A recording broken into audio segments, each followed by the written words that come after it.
मशाले लेकर चलना कि जब तक रात बाकी है, संभल कर हर कदम रखना कि जब तक रात बाकी है। मशाले लेकर चलना कि जब तक रात बाकी है, संभल कर हर कदम रखना कि जब तक रात बाकी है। मशाले लेकर चलना।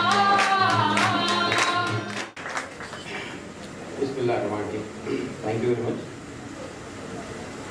प्रकाश अम्बेडकर जी, अरुंधति राय, गीता तलवार, दोस्तों, साथियों, मेरी भी अपनी एक पहचान है, लेकिन आजकल मेरी पहचान हमारे खालिद से मंसूब हो गई है।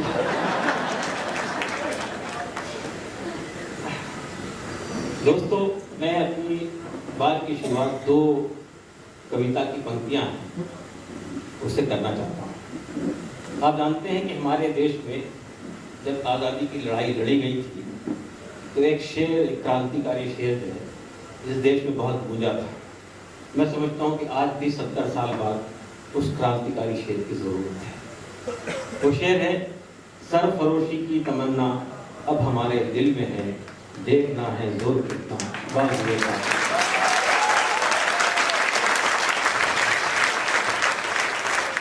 आज भी सत्ता पर एक कातिल बैठा हुआ है और उसके कातिल होने में कोई शुबा हम में से किसी को नहीं है।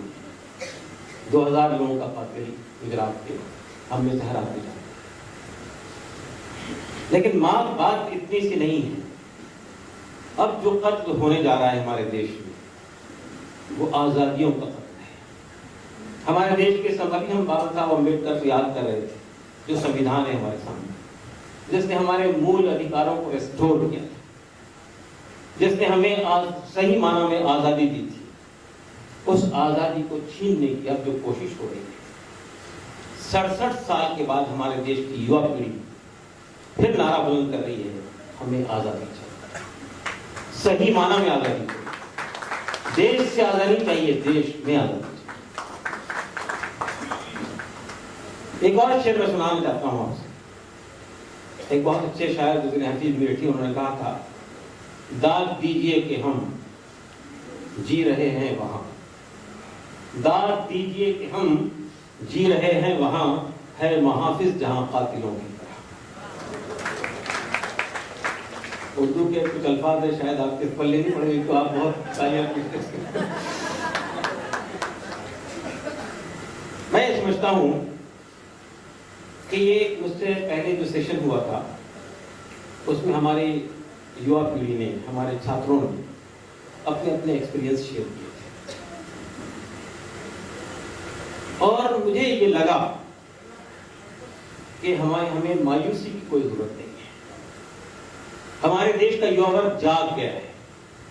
मैं रोहित मुमिला की इंस्टीट्यूशनल मर्डर पर जितना दुखित हूं, उतना ही मुझे उसमें उम्मीद की एक किरण नजर आती है।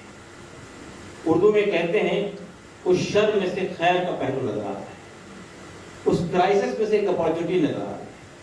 रोहित ने अपनी जान की बलि देकर, आहुति देकर इस देश के, मैं अगर ये कहूं कि सिर्फ दलित वर्ग को नहीं, इस देश की पूरी मजलूम पीढ़ी के अंदर एक जागरूकता पैदा की। तो मैंने वो खत बहुत ध्यान से पढ़ा है जो रोहित मुमिला ने अपनी मौत से चंद घंटे पहले लिखा। उस खत के अंदर इस देश की दलित वर्ग का दर्द छुपा हुआ है, वो पीड़ा छुपी हुई है कि आज हमारे देश के दलित वर्ग के लोग या इस देश के दूसरे जो मजलूम लोग हैं, चाहे वो माइनॉरिटीज के लोग हों, चाहे वो आदिवासी हों, चाहे जितने भी मजलूम लोग हैं, आज वो हमारे देश के हायर इंस्टीट्यूशंस में जो अनुभव फेस कर रहे हैं, जिस किस्म का एहसास हो रहा है, जिस किस्म का डिस्क्रिमिनेशन उनके साथ में हो रहा है, वो उस छोटे से खत के अंदर वो पूरा सिमटा है। मैं ये समझता हूं कि रोहित मुमिला की ये कुर्बानी जो है, ये रायगा नहीं जाएगी, ये वेस्ट नहीं जाएगी। इसके जरिए से एक इनकलाब बर्पा होगा, एक रिवॉल्यूशन पैदा होगा और वो रिवॉल्यूशन यही है कि आज देख रहे हैं आपके पूरे हमारे देश की जो विश्वविद्यालय हैं वहां आवाज उठ रही है, वहां का नौजवान जाग रहा है। मैं अपने बेटे ही के वो अल्फाज आपके सामने दोहराना चाहता हूं जो उन्होंने जेएनयू में रीसर्फेस होने के बाद तकरीर जो की थी उसमें कहा था, ये लोग हमसे डरते हैं, इसलिए डरते हैं कि हम सोचते हैं। आज हमारे विश्वविद्यालय की नई नई नई नई जनरेशन जो वो सिर्फ अपने कैरियर में नहीं लगी हुई, ये खास बात है जिनको ये सबक दिया जाता है कि तुम्हारे सामने तुम्हारा कैरियर होना चाहिए। आज आप जानते हैं कि पार्लियामेंट में जो डिबेट हुआ था उसमें स्मृति ईरानी हो या स्मृति ईरानी हो या और लोग वो क्या दे रहे थे शिक्षा, अरे तुम्हारा काम पढ़ना है, तुम कहां राजनीति में आ रहे हो, कहां तुम इन बड़े बड़े सवालों को उठा रहे हो, आदिवासियों का सवाल, पूंजीवाद का सवाल, मनुवाद का सवाल, ये आपका काम नहीं है, आपका काम पढ़ना है। उन्होंने कहा नहीं, हम अपने सिर्फ कैरियर के बारे में सोचते हैं, हम देश के बारे में सोचते हैं, हम देश के फ्यूचर के बारे में सोचते हैं। ये सवाल खड़ा हुआ कि आखिर क्या बात है कि हमारी ये सेंट्रल गवर्नमेंट जो है या हमारी जो सत्ताधारी लोग हैं वो आजकल विश्वविद्यालय पर धावा क्यों बोल रहे हैं, क्यों हाथ डाल रहे हैं इसके ऊपर। देखिए फारसीवाद है, फाशिज्म, जिसके तरफ हम बहुत तेजी से बढ़ रहे हैं। अगर मैं ये बात कहूं तो शायद इसमें कोई खिलाफ वाक़या बात नहीं है कि हमारे देश में एक अनडिक्लेयर की इमरजेंसी लग गई है। आप सोच सकते हैं, आप लिख भी सकते हैं और आप बोल भी सकते हैं, लेकिन आपको देशद्रोही कह दिया जाएगा, एंटी नेशनल कह दिया जाएगा, आपको आइसोलेट किया जाएगा, आपको कॉर्नर करने की कोशिश की। आज यहां तक है, कल अगर हमने इस पर आवाज नहीं उठाई, इसके खिलाफ संघर्ष नहीं किया, इसके खिलाफ खड़े नहीं हुए, तो कल ये जो बोलने की आजादी ये भी खत्म हो जाएगी, कल जो लिखने की आजादी ये भी खत्म हो जाएगी, कल आह करने की आजादी भी खत्म हो जाएगी। किसी ने कहा ना, हम आह भी करते हैं तो हो जाते हैं बदनाम, वो कत्ल भी करते हैं तो चर्चा नहीं।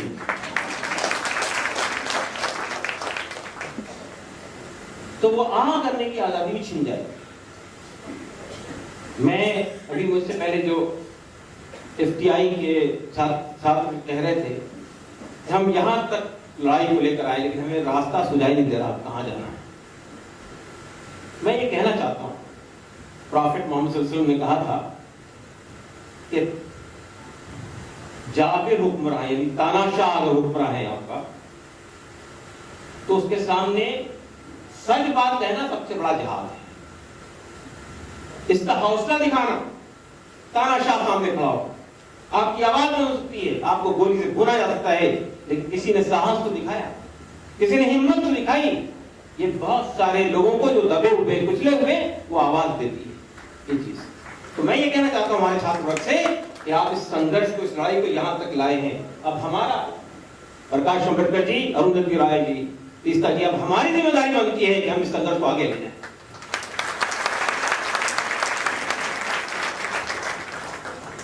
मैं ये कहना चाहता हूं कि मैं अपने दलित भाइयों से कहना चाहता हूं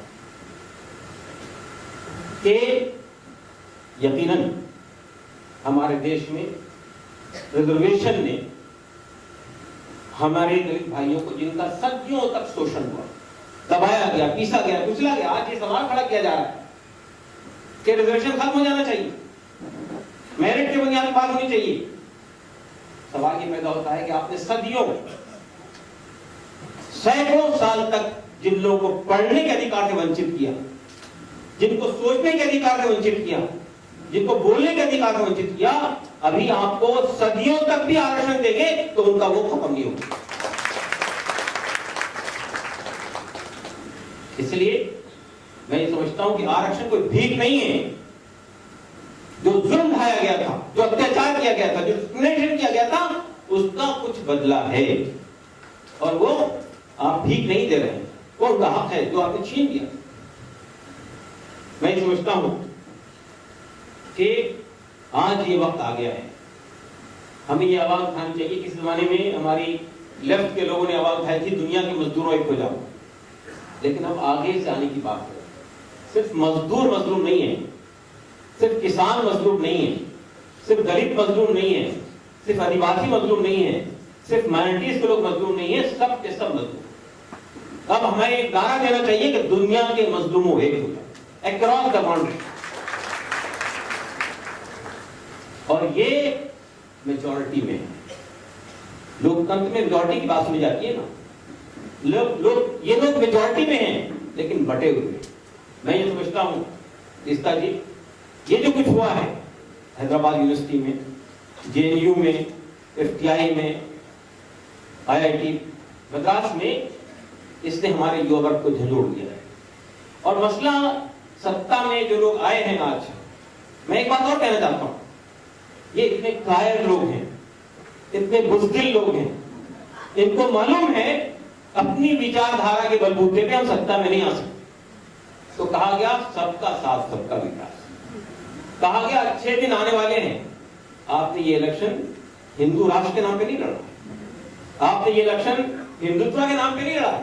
आप जानते हैं कि हिंदुत्व का ताकत कितनी है इस देश में, आप जानते हैं कि हिंदू राष्ट्र के बलबूते पे कितना वोट आपको मिल सकता है। तो आपने देश को धोखा दिया, आपको बताया कि हम सबको साथ लेके चलना चाहते हैं, सबका विकास चाहते हैं, लेकिन आपने सिर्फ 1.5 साल बल्कि 19-22 महीने में ये दिखा दिया आप कुछ को साथ लेकर चाहते हैं और कुछ का विकास चाहते हैं। आप कारपोरेट वर्ल्ड का विकास चाहते हैं और आप वो कर रहे हैं। आपने आने के बाद सबसे पहला हमला यहाँ के किसानों पर, भूमि अधिग्रहण का जो कानून था उसको खत्म करने की कोशिश। फिर आपने दूसरा हमला यहाँ के मजदूरों पर किया। यहाँ के मजदूरों के सिलसिले में आपने राजस्थान में और मध्य प्रदेश में जो लेबर लॉ बनाए हैं, अब आप अगला निशाना है सेंट्रल लेवल के ऊपर आप उन लेबर लॉ को लाना चाहते हैं, इसलिए कि आपके जो मास्टर्स हैं कारपोरेट वर्ल्ड के और मल्टीनेशनल कंपनीज के, वो आपसे ही कह रहे हैं। आज मोदी जी बाहर की क्यों यात्राएं कर रहे हैं, देश की समस्याएं को नजर नहीं आ रही। बाहर से निवेश लाना चाहते हैं, लेकिन बाहर से जिस तरह हमारे देश में ईस्ट इंडिया कंपनी के लोगों ने कब्जा किया था, आज बाहर से बड़ी बड़ी कंपनियों को लाके यहाँ के लघु उद्योगों को, छोटे छोटे कारोबार को नष्ट कर देना चाहते हैं, खत्म कर देना। तो ये लड़ाई जो है हमें होलिस्टिक तरीके से लड़नी है। हमें एक तरफ यकीनन कम्युनल फासिज्म का थ्रेट है, जो लोग सत्ता में आज बैठे हुए हैं वो कम्युनल फासिज्म के अलंबरदार लोग हैं, लेकिन उसी के साथ साथ ये लोग ग्लोबल कैपिटलिज्म के भी अलंबरदार हैं। ये लोग जो हैं इस देश के को नष्ट करना चाहते हैं, तबाह करना चाहते हैं, बर्बाद कर देना चाहते हैं। तो अगर हम यही कहें कि हम इन लोगों से, इन विनाशकारियों से इस देश को आजादी दिलाना चाहते हैं, तो सही मानो देश को आजादी दिलाना चाहते हैं। दोस्तों, इस लड़ाई को होलिस्टिक लड़ाई से लड़ने, और मैं ये देख रहा हूं कि जब से ये लोग पावर में आए, आज पहली बार ऐसा हुआ है कि वेस्ट बंगाल में जो लोग एक दूसरे के खिलाफ लड़ते थे, लेफ्ट के लोग और कांग्रेस के लोग, वो हाथ में हाथ मिला के लड़ाई लड़ रहे हैं। आपने देखा बिहार में क्या हुआ, जितने लोग आपस में लड़ने वाले लोग थे उन्होंने देखा कि नहीं बहुत बड़ा खतरा है, इसका मुकाबला करना है तो हमें आपस के झगड़े खत्म करने होंगे, और उसका परिणाम आपके सामने आया। जरूरत इस बात की है कि जिन लोगों के दरमियान में ब्रॉड लेवल पे कॉन्सेंसस है, वो एक मिनिमम कॉमन प्रोग्राम के तहत में साथ आए, इसलिए कि हमारे देश के सामने एक बहुत बड़ा खतरा मंडरा रहा है। हमें इस बात का डर है कि ये लोगों को अगर पूर्ण बहुमत मिल गया तो फिर इस देश में से लोकतंत्र खत्म हो जाएगा। इस देश में से जो संविधान जिसकी हम दुहाई देते हैं वो खत्म कर दिया जाएगा, इसलिए कि इनका निशाना संविधान पर है। इन्होंने आने के बाद में पहला काम ये किया था कि बहुत चुपके से प्रियम्बल में से दो शब्दों को निकाल दिया। आवाज नहीं उठी तो शायद कुछ दिन बाद वो शब्द गायब हो जाए। और फिर हम जानते हैं कि जब वाजपेयी जी की सरकार बनी थी तो उनके जमाने में एक कमेटी का गठन हुआ था, अगर आपकी याददाश्त होगी, वेंकटाचलैया जी उसके अध्यक्ष बनाए गए थे पूरे संविधान को रिवीव करने के, जिनके अज़ाइम और इरादे बिल्कुल ओपन हैं, खुले हुए हैं, उनसे मजीद धोखा खाने की जरूरत नहीं। हम ये समझते हैं कि ये लोग, इनका पहला निशाना यकीनन मुसलमान है। और उमर खालिद के ही अल्फाज मुझे याद आते हैं, उन्होंने जेएनयू में रिफर्क से उन्होंने बात कहा था कि अगर आदिवासी और दलित है तो वो माओवादी है, और अगर मुसलमान है तो वो आतंकवादी। इस तरह टर्म करके आप एक के बाद दीगरे लोगों को खत्म करना चाहते हैं। पहले एक से लड़ाई लड़ेंगे, उसके बाद दूसरे से लड़ाई लड़ेंगे। मुझे वो याद नहीं आए वाक्य जो है, किसी ने जर्मनी में कहा था कि पहले वो आए तो मैं मजदूरों को तलाश करने के लिए, तो मैं मजदूर नहीं था इसलिए मैं खड़ा नहीं हुआ, तो उन्होंने उसको खात्मा कर दिया। फिर वो आए फला वर्ग के लोगों को मारने के लिए, क्योंकि मैं वो नहीं था इसलिए मैंने कुछ नहीं कहा, वो उसको खत्म कर दिया। फिर वो आए फला वर्ग उसके ग्रुप की तलाश में, उन्होंने उसको मार दिया, मैं चूंकि वो नहीं था इसलिए मैंने आवाज नहीं उठाई, और जब खत्म हो गए तो मुझे मारने आए, कोई नहीं बोला, सब खामोश, इसलिए कि वो आवाजें खत्म हो गई। समझता हूं कि ये जो आइसोलेट करके अलग अलग लोगों को खत्म करने की कोशिश है, इसका एक होकर साथ मिलकर लड़ाई लड़ने की जरूरत है। मैं ये समझता हूं कि ये हमारे दलित भाइयों के लिए ये लड़ाई सिर्फ रिजर्वेशन की लड़ाई नहीं, ये पॉलिटिकल एम्पावरमेंट की लड़ाई नहीं है, ये सोशल डिस्क्रिमिनेशन के खिलाफ लड़ाई है, ये लड़ाई समानता की लड़ाई है, ये लड़ाई स्वाभिमान की लड़ाई है, ये लड़ाई डिग्निटी की लड़ाई है, ये लड़ाई समाज में सबके साथ कांधा मिलाकर लड़ने की लड़ाई, ये चलने की लड़ाई। और मैं ये कहना चाहता हूं, इस लड़ाई में मैं ये बात भी कहते हैं मुझे, यानी मेरी आइडेंटिटीज के कई पहलू हैं, उसमें एक आइडेंटिटी मेरी मुसलमान होने की थी। मुझे अफसोस है इस बात के ऊपर, हम ये गर्व से कहते हैं हिंदुस्तान के अंदर मुसलमान कि हमने इस मुल्क में 800 साल तक हुकूमत, हमने ताजमहल दिया, हमने लाल किला दिया। मुसलमानों के पास सबसे भली चीज जो देने की थी वो समानता थी, इक्वलिटी थी। जो आदम, पूरी इंसानियत को आदम की औलाद समझते हैं, उन्होंने यहां पर आने के बाद में इस मनुवादी निजाम को खत्म करने की कोई कोशिश, सबसे बड़ा फॉल्ट मुस्लिम बादशाहों का ये रहा। इसलिए यहाँ इस्लाम जो है वो अपने पीछे के जरिए से नहीं आया, वो मोनार्क के जरिए से, बादशाहों के जरिए से आया। तो उन्होंने भी वही किया, उनके भी शासनकाल में भी जो अपर कास्ट थे वही सत्ता में थे साथ में, और जो दलित थे वो दलित ही रहे। और यही वो जुल्म है जो हम आज जिसको हम भोग रहे हैं। लेकिन जो हो गया वो हो गया, इसलिए कि हम सिर्फ माजी का रोना रोने से, अपने पास का रोना रोने से कोई लड़ाई आगे नहीं बढ़ा सकते। अब जरूरत इस बात की है कि नए इक्वेशंस बनने चाहिए, कांधे से कांधा मिलकर लड़ाई लड़नी चाहिए, और जो अत्याचार हो रहा है, जो जुल्म हो रहा है इस इंसानियत पर, यहाँ के लोगों पर, चाहे वो मनुवादी निजाम के जरिए से हो, चाहे वो ग्लोबल कारपोरेट के जरिए से हो, चाहे आप देखिए ये जो फासिस्ट होते हैं, इनकी कोशिश ये होती है कि सत्ता के जितने भी प्लेटफॉर्म्स हैं, जितने भी सेंटर्स हैं ताकत के, उन सब पर कब्जा होना चाहिए। आज इनके पास लेजिस्लेचर पे कब्जा है, अब ये जुडिशरी पे कब्जा करना चाहते हैं और उसकी कोशिश कर रहे हैं। थोड़ा बहुत रेजिस्टेंस हो रहा है जुडिशरी की तरफ से, लेकिन कोशिश हो रही है। ब्यूरोक्रेसी पे इन्होंने कब्जा कर लिया है। और तीसरा चौथा जो किसी भी लोकतंत्र का जो पिलर होता है वो मीडिया। आज आप देखते हैं मीडिया का खड़ा हुआ है। इस पूरी लड़ाई में मीडिया का जितना रोल था वो आपके सामने आ गया है। ये कहना कि मीडिया में कोई ऑब्जेक्टिविटी पाई जाती है, मीडिया में जो है कोई न्यूट्रलिटी है, ये अपने आप को भ्रम में रखने की बात है। इस वक्त पूरा मीडिया जो है वो कारपोरेट के कब्जे में है, और कारपोरेट के इंटरेस्ट में जो चीज होती है वो दिखाता है, जो इंटरेस्ट में नहीं होती वो चीज देखती है। जो इश्यूज को सूट करते हैं वही कॉइन होते हैं, जो इशू सूट नहीं करते हैं वो कितने ही बड़े सब्जेक्ट से आते हैं, कितनी मेजॉरिटी के पीछे खड़ी होती है, वो इशू हाईलाइट होती है। नॉन इश्यूज को इश्यूज बनाता है मीडिया, और इश्यूज को दबा देता है। आप देखिए इस पूरी लड़ाई के अंदर बजट सेशन में जेएनयू का इशू एक नॉन इशू इस माने में था कि 9 फरवरी का प्रोग्राम एक छोटा सा प्रोग्राम, और इससे पहले 2 साल से हो रहा था, ये तीसरा साल था, जो एक विश्वविद्यालय के 4 दीवारी तक सीमित था, जिसमें मुश्किल से 100 लोग थे। आखिर उस इशू किसने इंपोज किया पूरे देश के ऊपर? 2 दिन तक पुलिस ने कोई रिपोर्ट नहीं की। पुलिस की आप डेली डायरी लाकर देखिए, उसमें कहीं निशान नहीं है कि यहाँ कोई देशद्रोही का काम हुआ, देश विरोध का काम हुआ। लेकिन एक पर्टिकुलर चैनल ने पूरा बवाल खड़ा करके मजबूर किया पुलिस को कि वो एफआईआर लिखे। एक साथ एफआईआर लिखाई पुलिस ने, 2 दिन बाद उसी चैनल के वीडियो को बुनियाद बनाकर कार्रवाई। तो इसका मतलब ये कि आज मीडिया डिक्टेट कर रहा है, मीडिया गवर्नमेंट को चला रहा है, गवर्नमेंट को बता रहा है क्या करना चाहिए क्या नहीं करना चाहिए। तो ये एक बहुत बड़ा इस देश के लिए एक बहुत बड़ा चैलेंज है कि मीडिया जो है उसने गवर्नेंस के रोल को अपने हाथ में ले लिया और वो बजाय ऐसा लगता है कि हमारे बाहर चैनल जो है वो सत्ता पक्ष का जो है वो माउथपीस बन गए, उनका स्पोक्समैन हो गए, उनकी बात कह रहे हैं।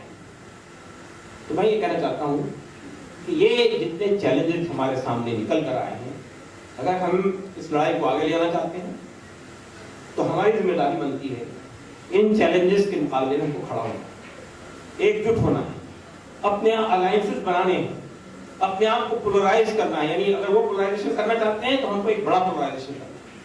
और मैं ये कहना चाहता हूं आपसे कि ईमानदार लोग, अच्छे लोग, इंसाफ के लिए लड़ने वाले लोगों की इस देश में कमी नहीं है। सवाल लीडरशिप का है, सवाल इसका है कि आगे कौन बढ़ के क्षमा को, मशल को, झंडे को अपने हाथ में लेता है। लोग पीछे आने के लिए तैयार हैं। कुछ लोगों को हिम्मत दिखानी होगी, कुछ लोगों को साहस दिखाना होगा, कुछ लोग आगे आना होगा। जिस दिन हम ये साहस दिखाएंगे, और मुझे अपनी नई पीढ़ी से, नई जनरेशन से कोई मायूसी नहीं है। मैं महसूस ये कर रहा हूं ये चिंगारी जो हमारे खासकर में है ये शोला बनने के लिए तैयार है, वक्त का इंतजार करना है। कल अगर हमने इस पर आवाज नहीं उठाई, इसके खिलाफ संघर्ष नहीं किया, इसके खिलाफ खड़े नहीं हुए, तो कल ये जो बोलने की आजादी ये भी खत्म हो जाएगी, कल जो लिखने की आजादी ये भी खत्म हो जाएगी, कल आह करने की आजादी भी खत्म। किसी ने कहा ना, हम आह भी करते हैं तो हो जाते हैं बदनाम, वो कत्ल भी करते हैं तो चर्चा नहीं होती।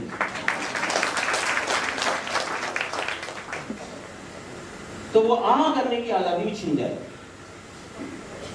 मैं अभी मुझसे पहले जो एफटीआई के छात्र कह रहे थे, हम यहां तक लड़ाई को लेकर आए लेकिन हमें रास्ता सुझाई नहीं दे रहा कहां जाना है। मैं ये कहना चाहता हूं, प्रॉफेट मोहम्मद सल्लल्लाहु अलैहि वसल्लम ने कहा था कि जाबिर हुक्मरां यानी तानाशाह अगर हुक्मरां है आपका, तो उसके सामने सच बात कहना सबसे बड़ा जिहाद है। इसका हौसला दिखाना, तानाशाह सामने खड़ा हो, आपकी आवाज बन सकती है, आपको गोली से भूना जा सकता है, लेकिन किसी ने साहस तो दिखाया, किसी ने हिम्मत तो दिखाई। ये बहुत सारे लोगों को जो दबे हुए, कुचले हुए, वो आवाज देती है ये चीज। तो मैं ये कहना चाहता हूं हमारे छात्र वर्ग से कि आप इस संघर्ष को, इस लड़ाई को यहां तक लाए हैं। अब हमारा, प्रकाश अंबेडकर जी, अरुंधति राय जी, तीस्ता जी, अब हमारी जिम्मेदारी बनती है कि हम इस संघर्ष को आगे ले जाएं।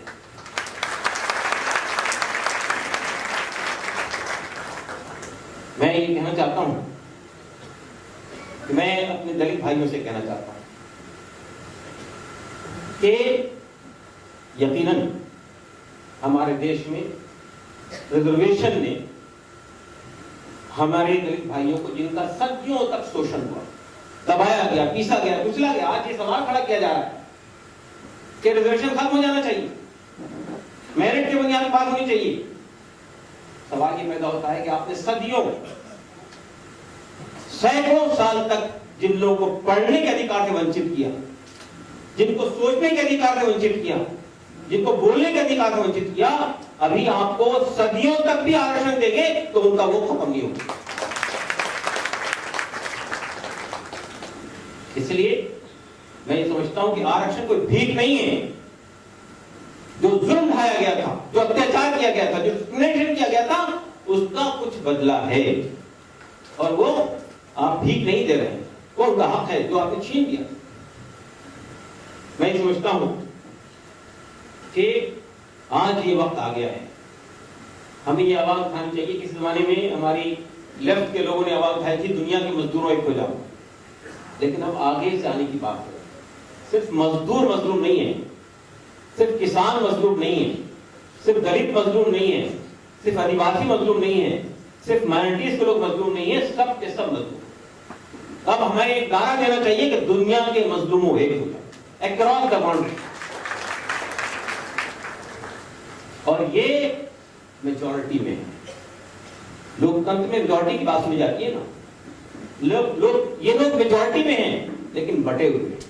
मैं ये समझता हूं, मैं रोहित मिला की इंस्टीट्यूशनल मर्डर पर जितना दुखित हूं, उतना ही मुझे उसमें उम्मीद की एक किरण नजर आती है। उर्दू में कहते हैं उस शर में से खैर का पहलू नजर आता है, उस क्राइसिस में से एक अपॉर्चुनिटी नजर आ रही है। रोहित ने अपनी जान की बलि देकर, आहुति देकर इस देश के, मैं अगर ये कहूँ कि सिर्फ दलित वर्ग को नहीं, इस देश की पूरी मजलूम पीढ़ी के अंदर एक जागरूकता पैदा की। तो मैंने वो खत बहुत ध्यान से पढ़ा है जो रोहित वेमुला ने अपनी मौत से चंद घंटे पहले लिखा।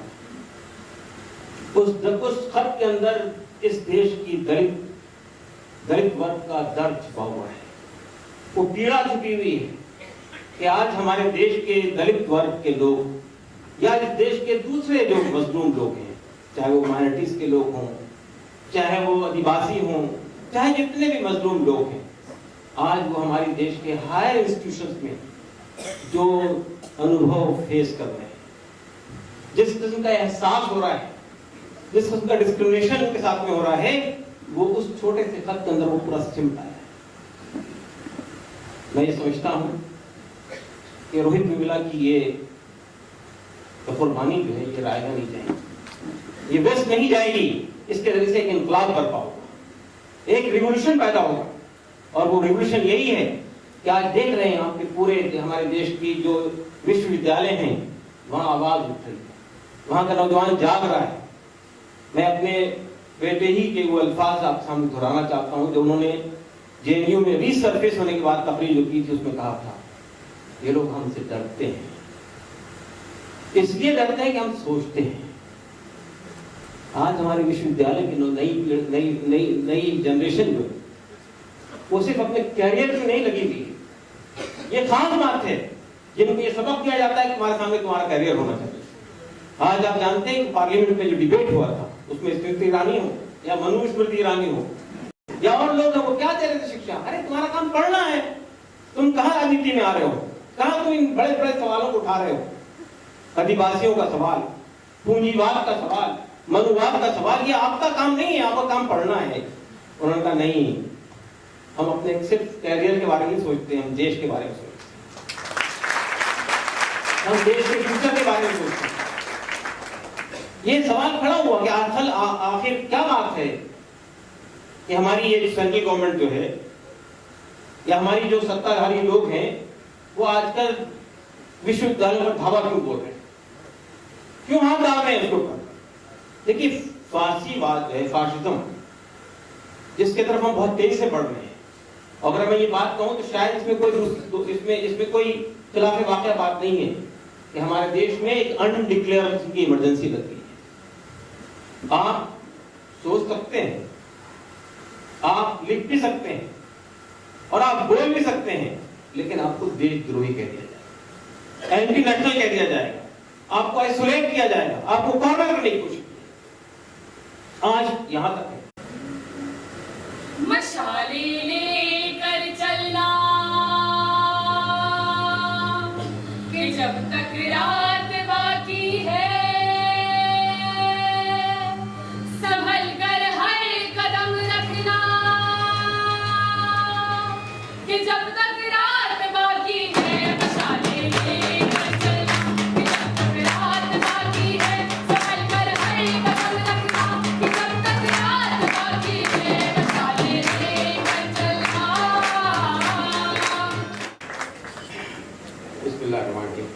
Thank you very much. Prakash Ambedkar ji, Arundhati Roy, Geeta Sitalvar, दोस्तों, साथियों, मेरी भी अपनी एक पहचान है, लेकिन आजकल मेरी पहचान हर खालिद से मंसूब हो गई है।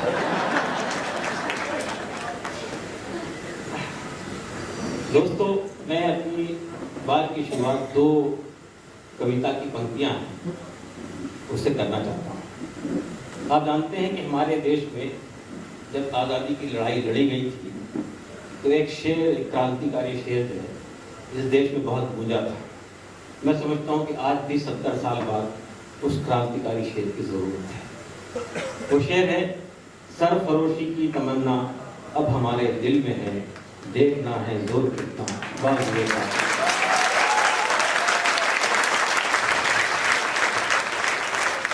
आज भी सत्ता पर एक कातिल बैठा हुआ है और और उसके कातिल होने में कोई शुबा हम में से किसी को नहीं। 2000 लोगों का कातिल गुजरात के, हम में से हर आदमी जानता। लेकिन बात इतनी सी नहीं है। अब जो कत्ल होने जा रहा है हमारे देश में वो आजादियों का कत्ल है। हमारे देश के अभी हम बाबा साहब अम्बेडकर को याद कर रहे थे, जो संविधान है हमारे सामने, जिसने हमारे मूल अधिकारों को रिस्टोर किया था, जिसने हमें सही मानों में आजादी दी थी। उस आजादी को छीनने की अब जो कोशिश हो रही है, 67 साल के बाद हमारे देश की युवा पीढ़ी फिर नारा बुलंद कर रही है, हमें आजादी चाहिए, सही माना में आजादी चाहिए, देश से आजादी चाहिए, देश में आजादी चाहिए। एक और शेर मैं सुनाना चाहता हूं आपसे। एक बहुत अच्छे शायर गुज़रे हफीज मिर्ठी, उन्होंने कहा था, दाद दीजिए कि हम जी रहे हैं वहां, दाद दीजिए कि हम जी रहे हैं वहां, है महाफिज जहां कातिलों की तरह। उर्दू के कुछ अल्फाज है, शायद आपके पल्ले नहीं पड़े तो आप बहुत तालियां पूछते।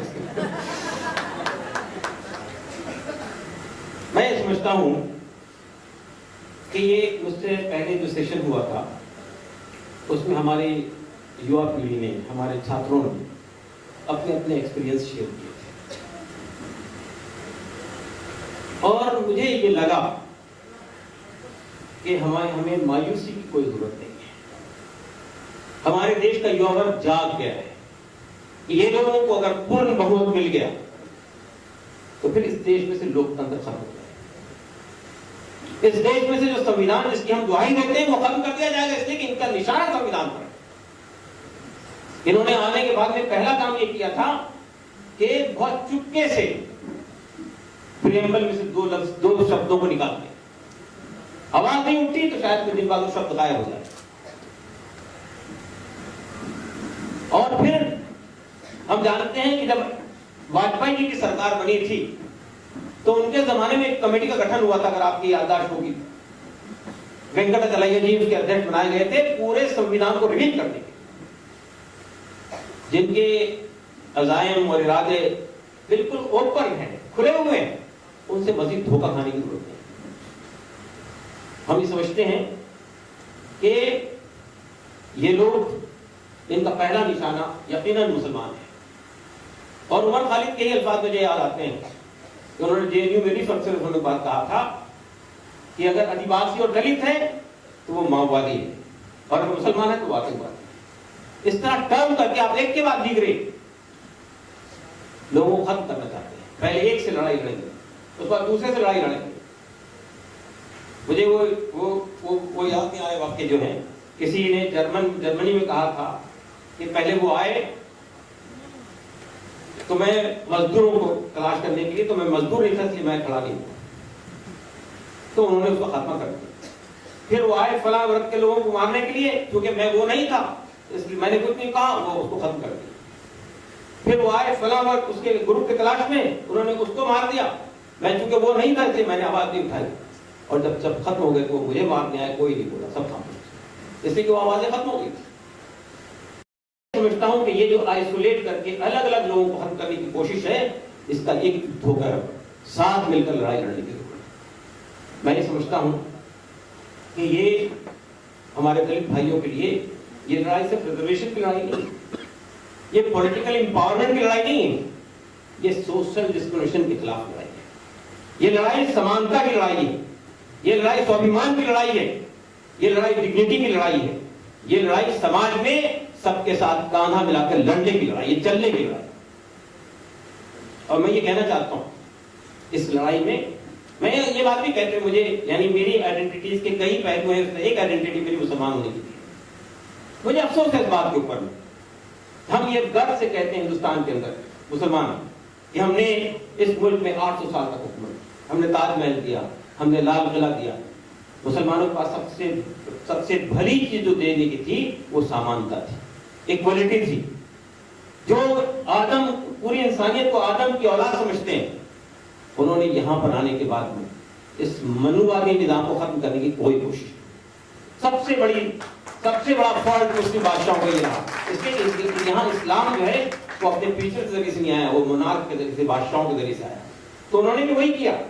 उनके भी शासनकाल में भी जो अपर कास्ट थे वही सत्ता में थे साथ में, और जो दलित थे इसका जी ये जो कुछ हुआ है हैदराबाद यूनिवर्सिटी में, JNU में, FTI में, IIT मद्रास में, इसने हमारे युवा वर्ग को झंझोड़ दिया है। और मसला सत्ता में जो लोग आए हैं आज, मैं एक बात और कहना चाहता हूं, ये इतने कायर लोग हैं, इतने बुज़दिल लोग हैं, इनको मालूम है अपनी विचारधारा के बलबूते पे हम सत्ता में नहीं आ सकते। तो कहा गया सबका साथ सबका विकास, कहा गया अच्छे दिन आने वाले हैं। आपने ये इलेक्शन हिंदू राष्ट्र के नाम पे नहीं लड़ा, आपने ये इलेक्शन हिंदुत्व के नाम पे नहीं लड़ा। आप जानते हैं कि हिंदुत्व का ताकत कितनी है इस देश में, आप जानते हैं कि हिंदू राष्ट्र के बलबूते में कितना वोट आपको मिल सकता है। तो आपने देश को धोखा दिया, आपको बताया कि हम सबको साथ लेके चलना चाहते हैं, सबका विकास चाहते हैं, लेकिन आपने सिर्फ 1.5 साल बल्कि 19-22 महीने में ये दिखा दिया आप कुछ को साथ लेकर चाहते हैं और कुछ का विकास चाहते हैं। आप कारपोरेट वर्ल्ड का विकास चाहते हैं और आप वो कर रहे हैं। आपने आने के बाद सबसे पहला हमला यहाँ के किसानों पर, भूमि अधिग्रहण का जो कानून था उसको खत्म करने की कोशिश। फिर आपने दूसरा हमला यहाँ के मजदूरों पर किया। यहाँ के मजदूरों के सिलसिले में आपने राजस्थान में और मध्य प्रदेश में जो लेबर लॉ बनाए हैं, अब आप अगला निशाना है सेंट्रल लेवल के ऊपर आप उन लेबर लॉ को लाना चाहते हैं, इसलिए कि आपके जो मास्टर्स हैं कारपोरेट वर्ल्ड के और मल्टीनेशनल कंपनीज के, वो आपसे ही कह रहे हैं। आज मोदी जी बाहर की क्यों यात्राएं कर रहे हैं? देश की समस्याएं को नजर नहीं आ रही, बाहर से निवेश लाना चाहते हैं, लेकिन बाहर से जिस तरह हमारे देश में ईस्ट इंडिया कंपनी के लोगों ने कब्जा किया था, आज बाहर से बड़ी बड़ी कंपनियों को लाके यहाँ के लघु उद्योगों को, छोटे छोटे कारोबार को नष्ट कर देना चाहते हैं, खत्म कर देना। तो ये लड़ाई जो है हमें होलिस्टिक तरीके से लड़नी है। हमें एक तरफ यकीनन कम्युनल फासिज्म का थ्रेट है, जो लोग सत्ता में आज बैठे हुए हैं वो कम्युनल फासिज्म के अलंबरदार लोग हैं, लेकिन उसी के साथ साथ ये लोग ग्लोबल कैपिटलिज्म के भी अलंबरदार हैं। ये लोग जो हैं इस देश के को नष्ट करना चाहते हैं, तबाह करना चाहते हैं, बर्बाद कर देना चाहते हैं।